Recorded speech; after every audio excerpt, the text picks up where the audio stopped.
Boa tarde a todos. Invocando a proteção divina, declara aberta a 30ª sessão ordinária neste 13 de julho de 2023. Em discussão a ata da 36ª sessão ordinária, realizada em 11 de julho de 2023. Não havendo quem queira discutir, a tenho por aprovada. No item expediente e correspondência, indago ao secretário-geral se há expedientes e correspondência. Agradeço, excelência. Boa tarde a todos. Não temos, presidente. Agradecemos, doutor Luciano. Nos itens conferência, medida cautelar e consulta, não temos processos pautados. No item denúncia, temos o processo TCE 1925-2023, sob a relatoria do conselheiro Antônio Honorato de Castro Neto. A denunciante é a Companhia de Eletricidade do Estado da Bahia, Coelba. O representante legal da denunciante é a senhora doutora Maria Helena Alves de Farias Monteiro, gerente jurídica, OAB Bahia 26.707. O denunciado é o Serviço Autônomo de Água e Esgotos de Remanso. Com a palavra o relator, conselheiro Antônio Honorato.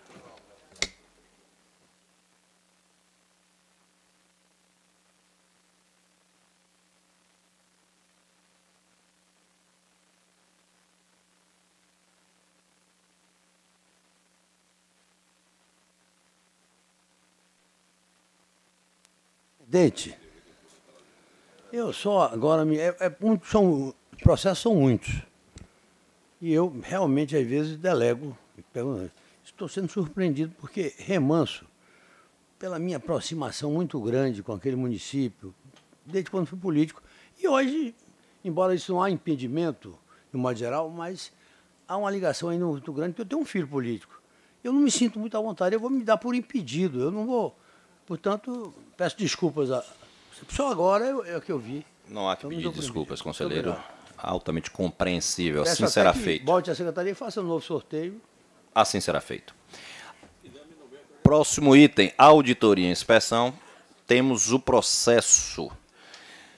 A natureza é auditoria. Temos os processos apensados. TCE 6030-2019, TCE 7590-2018, TCE 9418-2017, esses apensados ao TCE, todos ao TCE 7590-2018, e o processo TCE 6521 de 2018, que foi apenso ao processo 9418-2017. A relatoria é do conselheiro Pedro Henrique Lino de Souza. O objeto é acompanhamento de concessões. A origem é a Companhia de Transportes do Estado da Bahia, CTB. O dirigente máximo é o senhor José Eduardo Ribeiro Copelo, diretor-presidente, a partir de 13/6/2014. A origem é a Secretaria de Desenvolvimento Urbano, SEDUR. Os dirigentes máximos são o senhor Sérgio Brito, secretário a partir de 8/2/2019, e Ademilton Barbosa dos Santos, secretário de 11/4/2018 a 8/2/2019. A origem é a Casa Civil, que teve seu dirigente máximo na pessoa do senhor Bruno Dauster Magalhães e Silva, secretário a partir de 1/1/2015. A origem é a Secretaria da Fazenda do Estado da Bahia. O dirigente máximo é o senhor Manuel Vitório da Silva Filho, secretário. Notificados os senhores Paulo Moreno Carvalho, procurador-geral do Estado da Bahia, senhor Francisco Alfredo Marcílio de Souza Miranda, presidente da Agência de Fomento do Estado da Bahia, S.A. Desem Bahia, e Tieli, presidente da Metrogreen Sky Hall, concessionária da Bahia S.A. Com a palavra o conselheiro relator, conselheiro Pedro Lino. Senhor presidente, verifico dos autos do presente processo que a gerência de controle processual desta casa não fez constar na publicação da pauta de julgamento o nome dos patronos regularmente habilitados no feito. Desse modo, tendo em vista que a ausência de tal providência pode configurar nulidade processual, peço licença para retirar de pauta o presente processo de modo a possibilitar a publicação de nova pauta com a devida inclusão dos nomes dos patronos. É o que solicito, senhor presidente. Conselheiro, só a título de melhor esclarecimento, Vossa Excelência já marcará a pauta num dia específico ou a Secretaria-Geral fará o agendamento? Para o dia 25? Pode ser, conselheiro? Pode ser. Assim será feito. Dia 25, secretário, solicitamos as devidas providências. Próximo processo é o TCE 13104/2022. É uma auditoria sob a relatoria da conselheira Carolina Matos. O objeto é o acompanhamento de obras públicas. O exercício é de 2022. O órgão de origem é a Secretaria de Desenvolvimento Urbano, SEDU. São responsáveis a senhora Jusmari Terezinha de Souza Oliveira, atual secretária da SEDU, e o senhor Eures Ribeiro e Jairo Magalhães. A unidade jurisdicionada é a Companhia de Desenvolvimento Urbano do Estado da Bahia, CONDE, tendo o seu responsável o senhor José Gonçalves Trindade, atual diretor-presidente. O período auditado é 1/3 a 31/10/2022. Com a palavra, a conselheira Carolina Matos.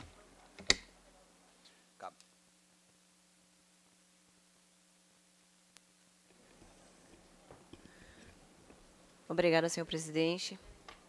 Cumprimento a todos, excelentíssimos pares, excelentíssimo procurador do Ministério Público de Contas, doutor Maurício Calef, secretário da mesa, doutor Luciano Chaves, e a plateia aqui presente, aqueles que nos assistem virtualmente. Farei, então, o início da leitura do voto.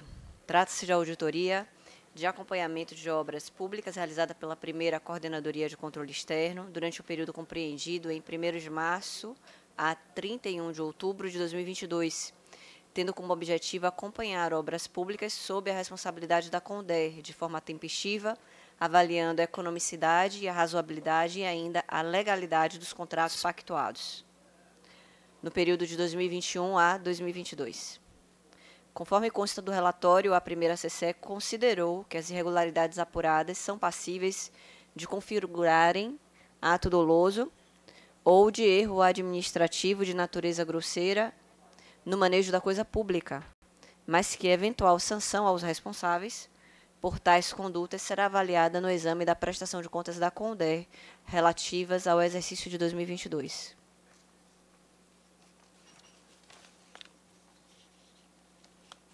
O Ministério Público de Contas, por sua vez, opinou, pela juntada da auditoria à prestação de contas da CONDER, para que, em ajustes futuros, evite-se a utilização de projetos imprecisos e desatualizados, com inconsistências ou inexistência de elementos importantes e a necessidade de aditivos acima do limite legal.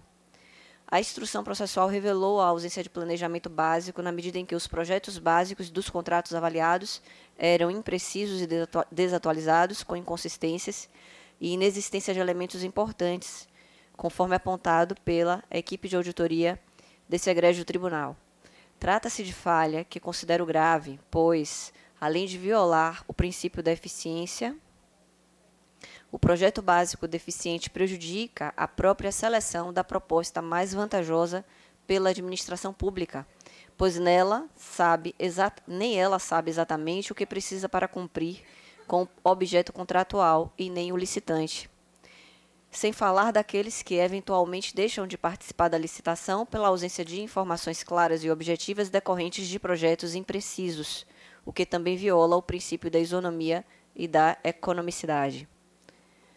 No caso concreto, foi destacado pela auditoria a utilização de projetos básicos com mais de 8 anos da data da licitação, sem a devida atualização, uso de estudo de sondagem de local diverso daquele em que seria realizada a obra, além de uso de projeto de fundação inadequado. Todo esse cenário ensejou o que já é esperado, com falhas dessa natureza, assinaturas de termos aditivos, que, no caso concreto, para assegurar a realização das várias deficiências dos projetos utilizados nas licitações, acarretaram a extrapolação do limite legal de ajuste, conforme apontado pela matriz de achados da primeira Coordenadoria de Controle Externo, onerando injustificadamente o erário baiano. Em casos dessa natureza, podemos usar como parâmetro o entendimento sufragado na súmula de número 261, do ano de 2021, do Tribunal de Contas da União, a qual estabelece que, para a licitação, é necessário que o projeto básico deve ser adequado e atualizado. E ainda o artigo 42 da Lei Federal de número 13.303, do ano de 2016, a qual determina que, para atender às exigências, é indispensável contar com um projeto básico de alta precisão, capaz de avaliar adequadamente o custo da obra, Além disso, o projeto deve incluir soluções técnicas detalhadas que minimizem a necessidade de reformulações. Especificadamente quanto ao descumprimento do artigo 42 do dispositivo legal citado, ressalto que ele também representa lesão a um dos princípios fundamentais da gestão administrativa, qual seja o planejamento, e ainda enseja dano ao erário. Isso porque a deficiência do projeto básico costuma resultar, como observado no presente caso, em sucessivos termos aditivos, quase sempre a prorrogar o prazo de conclusão da obra e para alterar o objeto inicialmente pactuado. Ou seja, ao conceber um contrato administrativo com utilização de projetos imprecisos e desatualizados, a CONDER sujeita à administração pública a grave prejuízo que nitidamente poderia ser evitado, fato que contribui para macular a conduta negligente do gestor. Em conclusão,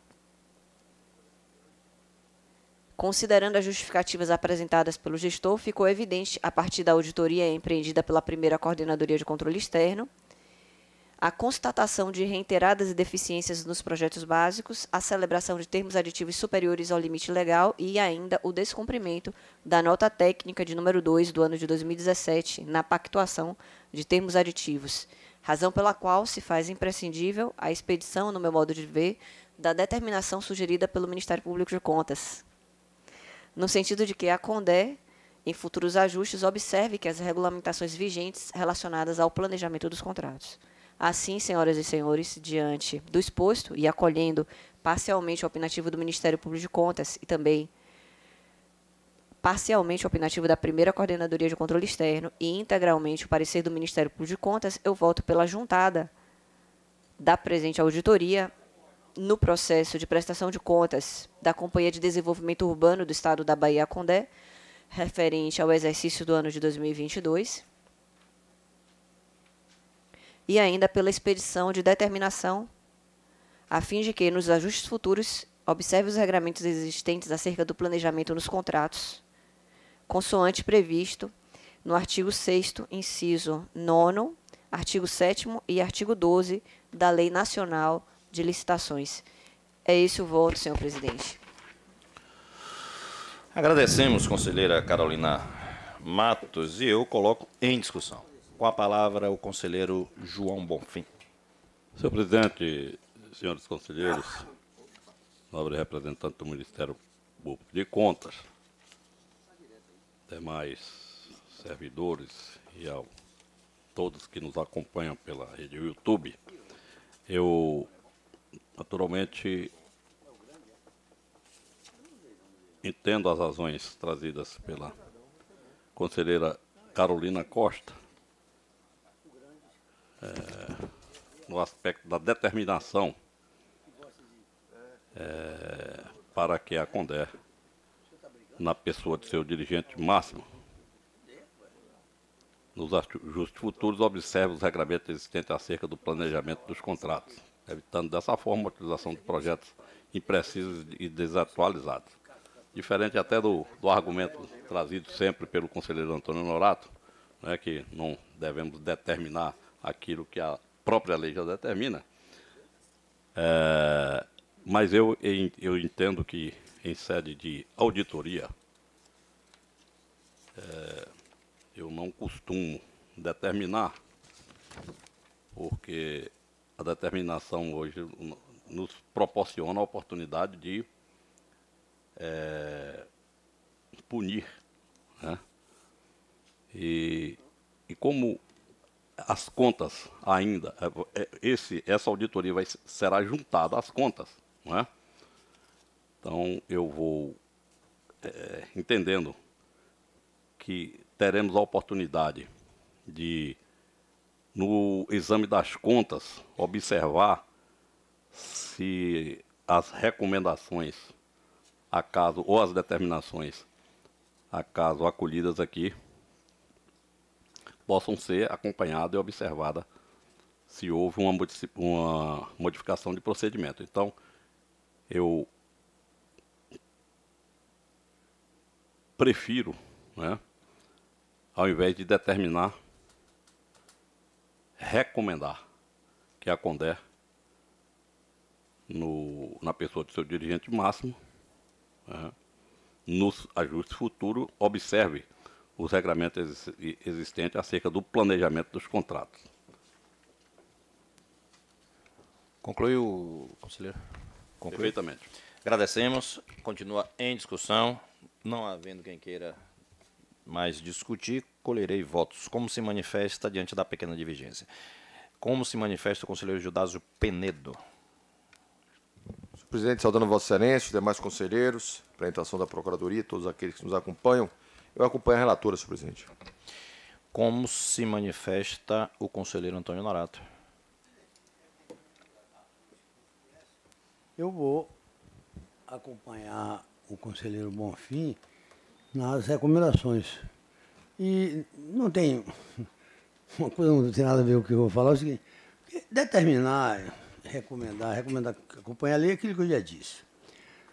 Eu, às vezes, é estilo, é questão de estilo. Olha, tem notícias que assumiu em um determinado momento aqui ao governo, momentaneamente, um desembargador que era presidente do tribunal. E lá, exercendo aquele mandato tampão ali, os colegas dele foram lá e disseram: governador, eu soube que você está mandando em tudo. Ele disse: estou, mas ninguém está atendendo. Então eu prefiro recomendar. Por isso eu vou dar recomendação, tá ok. Ele estava até mandando, mas ninguém atendia ele. O conselheiro Bonfim aqui está atendendo. Como se manifesta o conselheiro Pedro Lina? Eu acompanho o conselheiro Bonfim. Então, houve...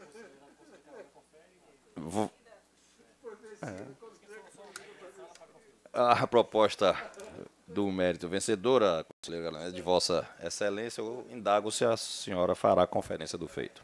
Confiro neste momento. Dou por conferido. Próximo item da pauta prestação de contas, não há nada pautado. No item recursos, nós temos o processo TCE 11.690/2022. É uma revisão administrativa sob a turma, o conselheiro relator, o conselheiro Antônio Norato, e a revisora, a conselheira Carolina Matos. O recorrente é o senhor Vidal Sorto Rubio. A origem é a Fundação Cultural do Estado da Bahia. Os advogados do recorrente é o senhor Zilanda Costa e Silva e Moura, OAB Bahia 22.513, senhor Carlos Roberto Oliveira da Silva, OAB Bahia 32.612, a senhora Alice Menezes Dantas, OAB Bahia 41.795, e a senhora Aline Lessa e Silva, OAB Bahia 51.838. A resolução recorrida é a 223/2021 da segunda Câmara desse tribunal. A palavra o relator, o conselheiro Antônio Norato.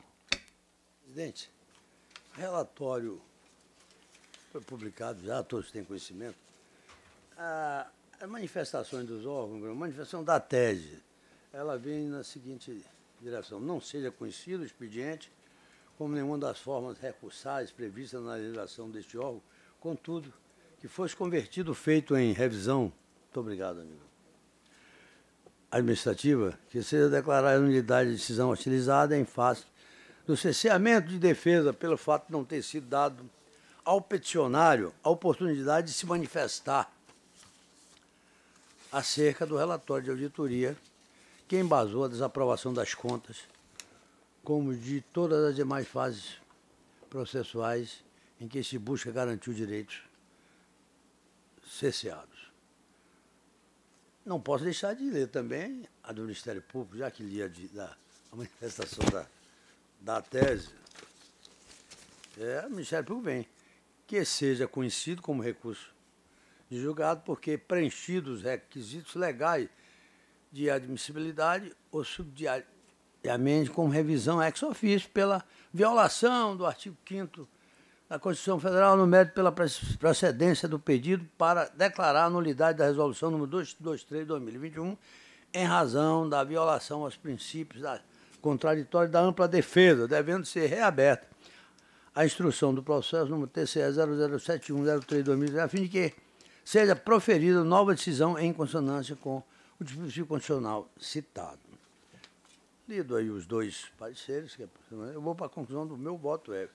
Conhecimento do presente requerimento, como revisão ex officio da violação dos princípios contraditórios da ampla defesa, conforme o artigo tal da lei federal, e no mérito em sua procedência, para declarar a nulidade da decisão contida na resolução número 223 de 2021 em face do cerceamento de defesa do requerente que gerou nulidade absoluta, para declarar a nulidade dos atos praticados o processo TCE 007103, subsequente à multicitada notificação, porém, aproveitados os atos anteriores à sua emissão, conforme determinação contida no artigo 2 do Código de Processo Civil e reaberta a instrução do processo originário a fim de que seja proferida novas decisões em consonância com princípios constitucionais.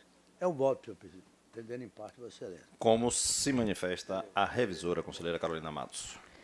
Acompanho o relator em toto. A turma converge e eu coloco em discussão. Não havendo quem queira discutir, a tempo para aprovado, indago Vossa Excelência, conselheiro Antônio Norato, se fará conferência do feito. Confiro só a redação, até porque a bancada não está completamente. Dou por conferido. Embargo de declaração, reclamação, matéria administrativa, não temos processos. Requerimentos e indicações, comunicações e moções. Eu peço a palavra, senhor presidente. Com a palavra o conselheiro Pedro Lino. Para trazer ao conhecimento desse pleno que conferi quitação ao senhor Jutaí Eudes Ribeiro Ferreira, em face da imputação de multa imposta pela Resolução 221/2022, referente ao processo TCE 4089/2021. Comunico ainda que tornei sem efeito o despacho de quitação em favor do senhor Moacir Pimenta Montenegro, disponibilizado no Diário Oficial Eletrônico TCE-BA, edição 0903/2023. Peço desculpa. TCE em 13 de julho de 2023. É a comunicação que faço. Agradecemos, conselheiro Pedro Lino, o plenário dá-se por inteirado. Eu trago também e faço distribuir aos excelentíssimos senhores conselheiros e ao Ministério Público de Contas o acompanhamento das metas institucionais até junho de 2023. Queria registrar que permanecemos com déficit no desempenho das metas, desta feita nas naturezas auditorias, recursos em 2023, denúncias e processos de contas em 2022 e 2021, bem como em convênios e congêneres em 2022. O levantamento do número de processos necessários por relator para a consecução das metas institucionais encontra-se anexado e, por isso, peço especial atenção aos nobres colegas. Diante disso, faço um apelo para a Casa, dedique-se ainda mais para que possamos melhorar nossa performance e atingir nossas metas. O senhor secretário já tomou as devidas providências. Encerrado comunicações e moções. Em o que ocorrer, nada mais havendo a tratar na tarde de hoje, eu declaro encerrada a presente sessão.